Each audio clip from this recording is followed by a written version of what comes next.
मित्रांनो, auto accessories ह्या विषयावरती तुम्हाला यूट्यूबवरती हजारो व्हिडिओ बघायला मिळतील, पण बरेचसे व्हिडिओ जे असतात ते पेड असतात.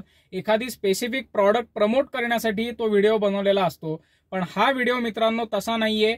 हा व्हिडिओ एक ऑनेस्ट रिव्ह्यू किंवा ऑनेस्ट ॲडव्हाइस आहे की कुठल्या ॲक्सेसरीज तुमच्या नवीन गाडीला किंवा एक्झिस्टिंग गाडीमध्ये असल्याच पाहिजेत, त्या बसवताना आपल्याला काय काळजी घ्यायची आहे, कुठल्या गोष्टी अवॉइड करायच्या आहेत, कुठल्या ॲक्सेसरीज बसवून घ्यायच्या नाहीयेत, हे मी कव्हर केलेलं आहे. व्हिडिओच्या शेवटी हेही सांगितलेलं आहे की गाडीच्या ॲक्सेसरीज फिटिंग करताना एक मोठी चूक अनेक लोक करतात, ज्यांनी त्यांचा जीव धोक्यात येऊ शकतो, त्यांच्या गाडीची वॉरंटी व्हॉइड होऊ शकते. तर ती कुठली चूक आहे तेही बघायचं आहे.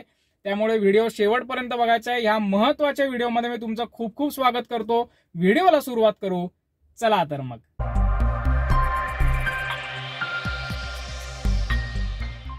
मित्रांनो, सर्वात बेसिक दोन ॲक्सेसरीज म्हणजे मॅटिंग आणि मडफ्लॅप.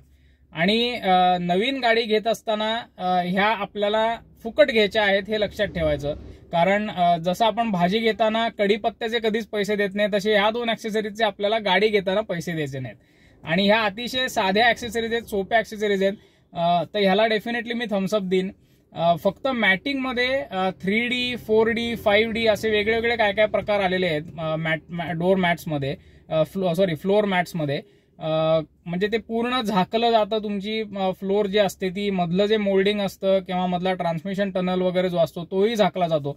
तर हे मी आवर्जून तुम्हाला सांगेन की ह्या गोष्टी तुम्ही करू नका, कारण एकतर वेस्ट ऑफ मनी आहे आणि दुसरी गोष्ट ह्यांनी गाडीची फ्लोअर साफ ठेवणं अजून अवघड जातं बऱ्याचदा, कारण हे आपल्याला पूर्णपणे काढता येत नाहीत बऱ्याचदा, म्हणजे सोपे नसतात काढायला. आणि मग तुमच्याकडनं कंटाळा होतो, कारण सगळी असेंब्ली ती पूर्ण आधी अनस्क्रू करावी लागते आणि मग ते काढावं लागतं. त्यापेक्षा साधे फ्लोअर मॅट्स घ्या. थोडेसे जॉईंट टाईप्स फ्लोअर मॅट्स येतात जे फ्लेक्सिबल असतात. एकदम व्यवस्थित काढून तुम्ही ते धुवू शकता आणि परत वाळवून आत घालू शकता आणि पैसेही कमी लागतात. तसंच अजून एक essential accessory, basic essential accessory म्हणजे डोअर प्रोटेक्शन. तुम्ही इकडे बघू शकता की इकडे साईड डोअर प्रोटेक्टर्स आलेले आहेत स्क्रीनवरती आणि कॉर्नर प्रोटेक्टर्स ते पण तुम्हाला इथे दिसू शकतात. तर ह्या दोन्ही ॲक्सेसरीज महत्वाच्या आहेत. साईड डोअर मोल्डिंग जे आहे, म्हणजे जी आडव्या पट्ट्या दरवाजाला लावलेल्या असतात काळ्या रंगाच्या किंवा वेगळ्या वेगळ्या रंगाच्या, थोडासा यांनी गाडीचा लुक कधी कधी काही गाड्यांमध्ये एनहॅन्स सुद्धा होऊ शकतो, चांगला होऊ शकतो. कधी कधी काही गाड्यांमध्ये ते थोडंसं डोळ्यामध्ये लागू शकतं. तर हे मी तुमच्यावर त्या कंडिशनवरती सोडतो. पण कॉर्नर प्रोटेक्टर्स जे आहेत मित्रांनो, हे खूप महत्वाचे आहेत. दिसायलाही एलिगंट असतात आणि हे खूप प्रॅक्टिकल ॲक्सेसरी आहे. कारण बऱ्याचदा आपण दरवाजा जेव्हा उघडतो, आता तुम्ही बघू शकता साईडला गाडी लागलेली आहे. आत्ता तर खूप अंतर आहे, पण कधी कधी खूप जवळजवळ गाड्या असतात, पटकन उघडतो आपण आणि कुठेतरी तट्ट त्या गाडीलाही नुकसान होऊ शकतं, आपल्या गाडीला नुकसान होऊ शकतं. बाकी भिंत वगैरे असेल तर जास्तच नुकसान होतं. पुढची महत्वाची ॲक्सेसरी मित्रांनो म्हणजे सीट कव्हर्स. आता सीट कव्हर्स हे अतिशय महत्वाचे आहेत, कारण बऱ्याचशा गाड्यांमध्ये फॅब्रिक सीट्स येतात मॅन्युफॅक्चररकडनं. म्हणजे कापड असतं ते, ऍक्च्युली कापड नसतं पण कॉम्पोजिट मटेरियल्सचे असतं, पण फॅब्रिक असतं ते बेसिकली. आणि त्यांनी जर तुम्ही तसंच ते ठेवलं, कुठल्याही प्रकारचं कव्हर त्याला घातलं नाही, तर आपल्या नॉर्मल वापरामुळे काही सांडलवण जी गाडीमध्ये होते किंवा बऱ्याचदा धुळीचे डाग सुद्धा हे होऊ शकतात. आणि हे जे फॅब्रिक असतं ते सीटला पूर्णपणे पक्क बसवलेलं असतं, त्याच्यामुळे तुम्हाला हे काढून धुता येत नाही. व्हॅक्युमिंग अगदी तुम्ही वेट व्हॅक्युमिंग केलं तरी ह्याच्यावरचे डाग हे कधी जाणार नाहीत. त्यामुळे बेसिक तुमच्या गाडीला फॅब्रिक सीट्स येत असतील तर अवश्य सीट कव्हर्स बसवून घ्या. ही खूप इसेन्शियल ॲक्सेसरी आहे. हे फ्री वगैरे मिळणार नाही, कारण त्याची किंमत बऱ्यापैकी असते, पण तरीही वर्थ आहे. तुम्ही आयदर मी जसे आता बसवलेत तसे PU लेदरचे बसवू शकता किंवा फॅब्रिकचे बसवता येतात. पण फॅब्रिकचे नॉर्मली आता कोणी बसवून घेत नाही, कारण ते पण परत जो फॅब्रिक सीट्सला जो प्रॉब्लेम आहे तोच ह्यालाही येतो. हे फक्त एवढाच फरक आहे की काढून धुता येतात. पण नॉर्मली आता सगळे PU लेदरचे बसवतात. त्याच्यात ब्रिदेबल मटेरियल सुद्धा येतं, म्हणजे हे लेदरमुळे जो घाम येतो तोही त्यांनी येत नाही. थोडेसे त्याच्यात पोर्स असतात. तर तशा प्रकारचं तुम्हाला सीट कव्हर मिळालं तर अजून छान. काय कंडिशन्समध्ये सीट कव्हर बसवायचं नाही किंवा बसवताना काळजी घ्यायची, तर जर तुमच्या गाडीला साईड एअरबॅग्स असतील मित्रांनो, आपण एअरबॅग्स वरती खूप मोठा आणि महत्वाचा व्हिडिओ केलेला होता, त्याच्यावरती मी हे सगळं डिटेलमध्ये एक्सप्लेन केलेलं आहे. हा तुम्ही चेकआउट करू शकता हा व्हिडिओ झाल्यानंतर. पण साईड एअरबॅग जर तुमच्या गाडीला येत असतील तर त्या सीटच्या बाजूनी उघडत असतात. आणि ह्या कंडिशनमध्ये जर तुम्ही सीट कव्हर घातलेला असेल आणि ते जर एअरबॅग सेफ सीट कव्हर नसेल तर एअरबॅग उघडणार नाही, आतल्या आत ब्लास्ट होईल मित्रांनो. तर ही खूप महत्वाची आणि मोठी काळजी घ्यायची आहे. नॉर्मली ज्या गाड्यांना साईड एअरबॅग्स येतात त्याला ऑलरेडी माहिती आहे हाय एंड गाड्या असतात, तर त्याच्यामुळे ऑलरेडी त्याला पीयू लेदरच अपहोल्स्ट्री सगळी आलेली असते. पण जर तशी नसेल तर ही विशेष काळजी आपल्याला घेणं आवश्यक आहे की आपल्या गाडीला जर आपण सीट कव्हर बसवणार असलो तर ते एअरबॅग सेफ सीट कव्हर्स असली पाहिजे जर तुमच्या गाडीला साईड एअरबॅग्स असतील तर. आणि तसंच मित्रांनो आजकाल बऱ्याचशा हाय एंड गाड्यांना व्हेंटिलेटेड सीट्स येतात, म्हणजे सीटमध्ये बेसिकली पंखे बसवलेले असतात ज्यांनी सीट गार राहायला मदत होते.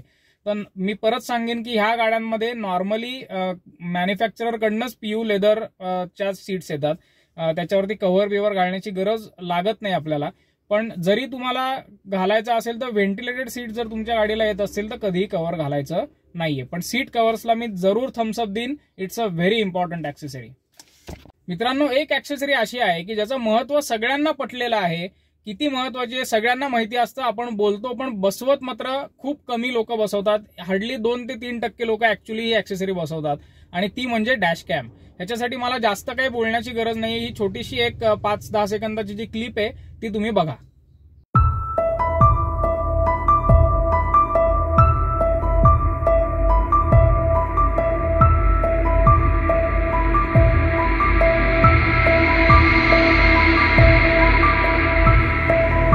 आजकाल डॅश कॅम्स खूप स्वस्त झालेले आहेत मित्रांनो. साधारण 2 ते 2.5 हजाराला ब्रँडेड डॅश कॅम्स तुम्हाला अमेझॉन किंवा फ्लिपकार्टवरती मिळू शकतील. या प्रॉडक्टच्या लिंकमध्ये तुम्ही ते चेकआउट करू शकता. मी स्वतः हिरो ग्रुपचा जो क्युबो डॅश कॅम आहे तो वापरतो. हे कुठलंही पेड प्रमोशन नाही, त्यांच्याकडनं मला एक फुटी कवडी मिळत नाहीये. माझा एक्सपिरियन्स त्या डॅश कॅमचा चांगला आहे म्हणून मी हे रेकमेंड करतोय. तर ह्या प्रॉडक्टच्या लिंकवरती जाऊन ते तुम्ही चेक करू शकता आणि ते अवश्य परचेस करू शकता. ही अतिशय महत्वाची ऍक्सेसरी आहे. खूप मोठ्या संकटातनं तुम्हाला हे एक छोटीशी जी ऍक्सेसरी आहे ती वाचवू शकते. पुढची महत्वाची ऍक्सेसरी म्हणजे रिव्हर्स कॅमेरा.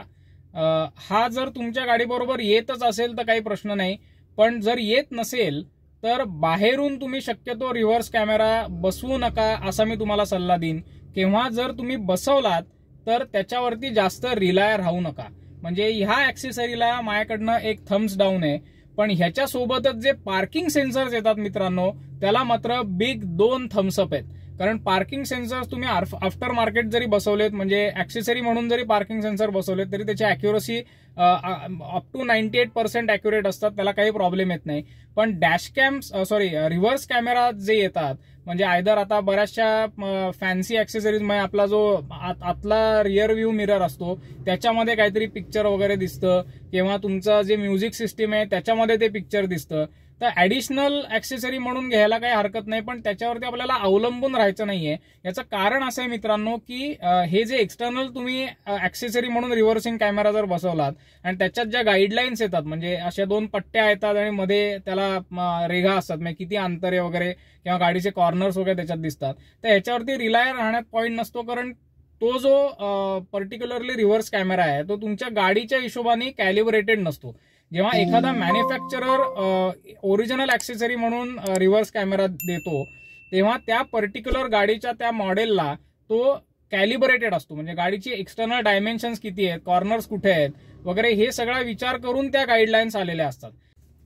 पुढची आणि छोटीशी पण खूप महत्वाची असलेली ऍक्सेसरी म्हणजे विंडो रेन गार्ड्स. म्हणजे मी सुद्धा बरेच वर्ष किंवा बऱ्याचशा गाड्यांना ही ऍक्सेसरी आधी बसवलेली नव्हती, पण माझ्या नॅनो गाडीला थोडंसं वॉटर सीपेजचा प्रॉब्लेम एकदा निर्माण झालेला होता. तो आता सॉल्व्ह झालेला आहे, पण तो होऊ नये म्हणून पहिल्यांदा मी ती ऍक्सेसरी बसवून घेतली. अगदी 500-550 रुपयापर्यंत हे रेन गार्ड्स येतात. पण ही इतकी महत्वाची ऍक्सेसरी आहे मित्रांनो ते नंतर मला कळलं, कारण ह्याचे खूप फायदे आहेत. मी अतिशय छोटीशी ऍक्सेसरी आहे. ह्याचा सर्वात मोठा फायदा म्हणजे तुम्ही गाडीच्या काचा ज्या आहेत त्या थोड्याशा क्रॅकडाऊन ओपन करू शकता. म्हणजे थोड्या वरनं 1-2-3 इंच ओपन ठेवून गाडी चालू शकता. अगदी हायवेवरती सुद्धा तुम्हाला मध्ये जर एखादी फ्रेश एअर हवी असेल, बराच वेळ एसीचा हे झालेला आहे, पण वाऱ्याचा जो त्रास होतो हायवेवरती तो व्हायला नको असेल, मग त्या केसमध्ये आपण हे जर असेल तर थोडीशी विंडो क्रॅकडाऊन ठेवू शकतो. यांनी होतं असं की आतली हवा व्हॅक्यूममुळे, म्हणजे बाहेरचं प्रेशर हवेचं जास्त असल्यामुळे आतली हवा सतत ओढली जाते, ती रिफ्रेश होत राहते आणि कुठल्याही प्रकारची समस्या वाऱ्यामुळे ह्यांनी येत नाही. दुसरी ह्यांनी तुम्हाला ऍडव्हान्टेज असा होतो की उन्हाळ्याच्या सीझनमध्ये जेव्हा तुम्ही गाडी पार्क करता तेव्हा तुम्ही आरामात विंडो 3 इंच खालती ठेवू शकता, कारण कोणाला बाहेरनं कळणारच नाही की तुमची काच उघडी आहे. आणि ह्याचा आता येतोय उन्हाळा, हा व्हिडिओ मी शूट करतो तेव्हा मार्च महिना आहे, आता उन्हाळा येतोय. ह्याच्यावरती आपण एक खूप चांगला व्हिडिओ केलेला आहे की एसीची एफिशियन्सी कशी वाढवायची, लवकरात लवकर गाडी कशी गार करायची, तर तोही तुम्ही नक्की चेक करा, लिंक तुम्हाला इथे दिसेल. तर त्या केसमध्ये तुम्हाला ह्या ऍक्सेसरीचा, छोट्याशा ऍक्सेसरीचा खूप फायदा होईल. तर डेफिनेटली थम्स अप. मित्रांनो, पुढची ऍक्सेसरी अतिशय छोटीशी आहे, महत्वाची आहे. नक्कीच ह्याला मी थम्सअप देईन, पण ह्या संदर्भात महत्वाच्या काळज्या जर आपण घेतल्या नाही तर आपल्या आरोग्याला यांनी खूप मोठा धोका लॉंग टर्म मध्ये येऊ शकतो. आणि ती ऍक्सेसरी म्हणजे कार एअर फ्रेशनर. तर तुम्ही जसं बघू शकता, मी एक बॉटल टाईप एअर फ्रेशनर वापरतो, ज्याच्यात डिफ्युजर कॅप असते आणि छान हे प्रॉडक्टही चांगलं आहे. परत हे पेड प्रमोशन नाहीये, ह्यांच्याकडनं मला एक फुटी कवडी मिळणार नाहीये. मला हे फक्त प्रॉडक्ट आवडलेले आहे म्हणून त्याची लिंक इकडे मी देतोय. हे तुम्ही अवश्य चेकआउट करू शकता. सेफ आहेत, इसेन्शियल ऑइल बेस्ड आहेत त्यांची सगळी प्रॉडक्ट्स, त्याच्यामुळे ह्याचा त्रासही होत नाही. फ्रेग्रन्सेसही चांगले आहेत. मी ग्रीन टी वापरतो, खूप फ्रेश आणि युनिक फ्रेग्रन्स आहे, तर हे तुम्ही नक्की चेकआउट करू शकता. पण मी हे सांगत असताना आवर्जून एक गोष्ट सांगेन की कॅन टाईप किंवा स्प्रे टाईप एअर फ्रेशनर जे येतात ते आपल्याला गाडीमध्ये कधीही वापरायचे नाहीत आणि गाडीमध्ये ठेवायचे नाहीत, कारण त्याच्यामध्ये अतिशय ज्वलनशील किंवा एक्सप्लोजिव्ह अशी सगळी सॉल्व्हंट्स आणि गॅसेस वापरलेले असतात.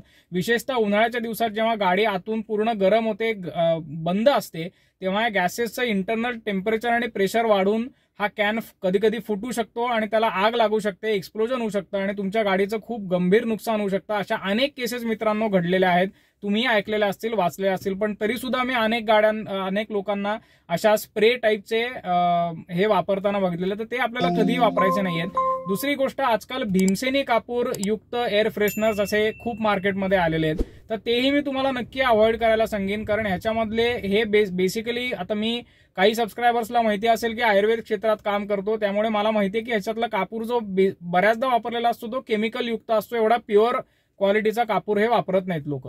त्यामुळे बेसिकली काय होतं की आपण बंद एन्व्हायरमेंटमध्ये असतो, सतत त्या फ्युम्स केमिकलच्या घेतल्यामुळे आपल्याला डोकं दुखण्यासारखे किंवा डोळ्याची जळजळ होण्यासारखे त्रास होऊ शकतात. लहान मुलांना यांनी ॲलर्जी सारखे त्रास होऊ शकतात. तर आवर्जून भीमसेनी कापरासारख्या गोष्टी आपण वापरायच्या नाहीयेत गाडीमध्ये.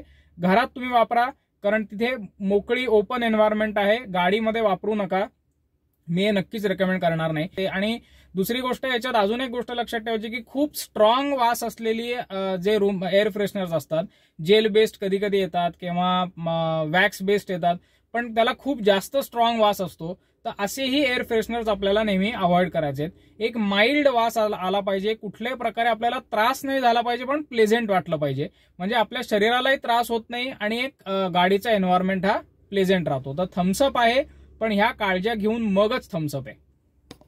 आता मित्रांनो, व्हिडिओच्या सुरुवातीला जी स्पेशल टिप मी सांगितलेली होती ती देण्याची वेळ आलेली आहे. ऍक्सेसरीज मध्ये इलेक्ट्रिकल ऍक्सेसरीज ज्या येतात, म्हणजे उदाहरणार्थ गाडीची म्युझिक सिस्टीम किंवा बरीचशी लोक हेडलाईट वगैरे बदलून घेतात किंवा बाकी अनेक स्पीकर ऍडिशनल इन्स्टॉल करणं वगैरे अशा गोष्टी करतात. म्हणजे बेसिकली इलेक्ट्रिसिटीवरती चालणाऱ्या अशा गाडीतल्या गोष्टी की ज्याला कटिंग करायला लागणार आहे. म्हणजे जर तुमच्या बेसिक गाडीचं जे वायरिंग असतं ते वायरिंग कट करून किंवा ऍडिशनल कुठले रिलेज टाकून, फ्यूज टाकून वगैरे असं मॉडिफिकेशन गाडीच्या इलेक्ट्रिकल सिस्टीममध्ये जर करायला लागणार असेल तर अशा ऍक्सेसरीज आपल्याला कधीही बसवायच्या नाहीयेत. Big 2 thumbs down. याचं कारण असं आहे मित्रांनो की यांनी इलेक्ट्रिकल वॉरंटी व्हॉइड होण्याची शक्यता असते. आणि दुसरी गोष्ट, मोठा धोका म्हणजे शॉर्ट सर्किट सारख्या घटना, जसं तुम्ही आता इकडे बघताय. आणि अशा अनेक बातम्या आपण आसपास बघत असतो की अचानक गाडीला आग लागली, अचानक गाडीने पेट घेतला तर शॉर्ट सर्किटमुळे. तर ह्या शॉर्ट सर्किट सारख्या घटना त्यांनी होऊ शकतात. गाडीचं बेसिक वायरिंग कुठेही धक्का न लावता जर ती ऍक्सेसरी तुम्हाला बसवता येणार असेल तर आणि तरच ती बसवा. म्हणजे ह्याला प्लग अँड प्ले असं म्हणतात. म्हणजे कुठलंही जास्तीत जास्त ते 1 मिनिटात ते इन्स्टॉल करता आलं पाहिजे आणि 1 मिनिटात काढता आलं पाहिजे. ह्याच्यापेक्षा जास्त वेळ जर ती ऍक्सेसरी लावण्यात किंवा काढण्यात जर लागत असेल तर ह्याचा अर्थ इलेक्ट्रिकल वायरिंगशी कुठेतरी छेडछाड करून ती ऍक्सेसरी बसवायला लागणार आहे आणि मग तशा ऍक्सेसरीज आपल्याला बसवायच्या नाहीत. अगदी सिंपल हॉर्न सारखी सुद्धा ऍक्सेसरी बऱ्याचदा असते की तुम्हाला पॉवरफुल हॉर्न जर पाहिजे असेल तर बेसिक जे गाडीचं हॉर्नचं वायरिंग असतं ते तेवढी कॅपॅसिटी नसते मोठ्या हॉर्न्सला सपोर्ट करण्यासाठी, म्हणून ते कुठलं तरी ऍक्सेसरीजवाले वायरिंग कटिंग स्प्लायसिंग करून त्याची पॉवर वाढवतात. तर अशा गोष्टी, इतक्या छोट्या गोष्टी सुद्धा हार्म करू शकतात. तर plug and play electrical accessories बसवायला काही हरकत नाही, पण जिथे कटिंग किंवा स्प्लायसिंग वायर्सचे इन्व्हॉल्ड आहे अशा ऍक्सेसरीज आपल्याला गाडीला कधीही बसवून घ्यायच्या नाहीयेत मित्रांनो. तर मित्रांनो, ही माझ्या दृष्टिकोनातनं काही महत्वाच्या गाडीच्या ऍक्सेसरीजची लिस्ट होती. गाडीला आज हजारो प्रकारच्या ऍक्सेसरीज अवेलेबल आहेत मार्केटमध्ये. तर सगळ्या जर कव्हर करायला लागलो तर हा व्हिडिओ कधी संपणारच नाही. पण अशा काही ऍक्सेसरीज तुमच्या डोक्यात असतील की ज्याच्याबद्दल तुम्हाला शंका आहे तर ते कॉमेंट्समध्ये सांगा. माझ्याकडनं काही महत्वाच्या ऍक्सेसरीज मिस आउट झालेल्या असतील तर त्याही सांगा. या व्हिडिओला फॉलोअप म्हणून शॉर्ट व्हिडिओज त्या ऍक्सेसरीज वरती मी करीन. हा व्हिडिओ आवडलेला असेल तर एक लाईक द्या, थम्सअप द्या, तुमचा अभिप्राय कॉमेंट्समध्ये शेअर करा, आपल्या मित्रांबरोबर हा व्हिडिओ शेअर करा. Kiran Abhyankar from the right drive Marathi signing off. धन्यवाद.